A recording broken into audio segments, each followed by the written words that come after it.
Worcester got hammered in the blizzard of 2015, their worst storm ever, and now they're getting more and more today. So we want to know how the sidewalks are doing, how the streets are doing, how the folks are doing out there, Todd. Well, Phil, things are getting a little wild, and I'll address some of your other questions in just a moment. I want to tell you what we just saw a moment ago. Just down the end of the street now, you could see a four-wheeler. That was the second four-wheeler we saw come by. You see the black Ford Explorer, the SUV here to my left, and you see some front-end damage. Well, the guys on the four-wheeler, they were trying to, be hot shots, trying to do some donuts. They slammed into that SUV and did that front-end damage. So we actually just witnessed a hit and run, if you will, by a four-wheeler onto an SUV. So things are getting a little nuts. There is still a parking ban in effect, which is why you don't see too many vehicles here. You do see a lot of plowing going on here. This is Front Street, right at the intersection with Main Street, so you see City Hall here. The primary concern right now, the goal, is to clean up these sidewalks as much as possible, to clean the roadways. That's why they have the parking ban still in effect, so that there aren't very many vehicles in the way. Where you're looking right now, here at the intersection, there were some vehicles right where that snowbank is, and the city was serious. They made everyone move because they really want to try to get this snow out of the way as quickly as possible. So that's the goal.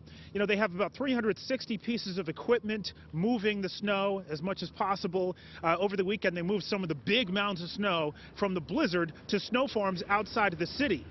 That snow farm is now almost at capacity, according to the city manager. His name is Ed Augustus, and we spoke to him just a short time ago about the hard work that all of the people running the plow and snow removal equipment, all the hard work that they're putting in. Here's what he had to say.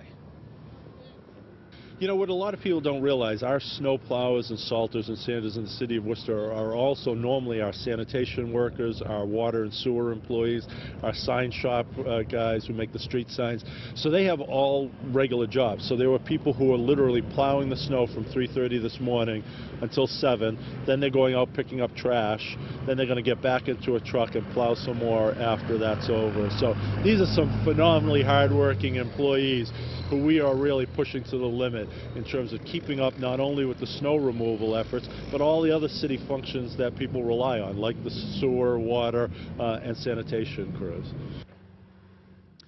So obviously, very hard-working crew that they have plowing the streets and then dealing with the other issues. That there are other primary concerns, sanitation, as the city manager pointed out. I want to draw your attention to something else here that really helps to illustrate how much snow they have here in Worcester. This is the parking meter.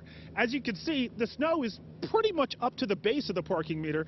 It's very difficult to park close by, let alone access the parking meter, which is, you put the money in on the backside of that here.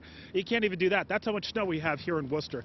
So that gives you a sense of what we're dealing with. Just to sort of recap what I was telling you about earlier, the black SUV we saw here was just hit by two guys on a four-wheeler. And we saw a couple of four-wheelers come down this street. This is Front Street here in downtown Worcester. And they spun out and they hit that black Ford Explorer. So people trying to play in the snow, obviously it's not a safe thing to do. So people trying to have fun, but there's a responsible way to do it, and that clearly is not it. You can see the front end damage on that vehicle right there. Yeah. Send it back to you.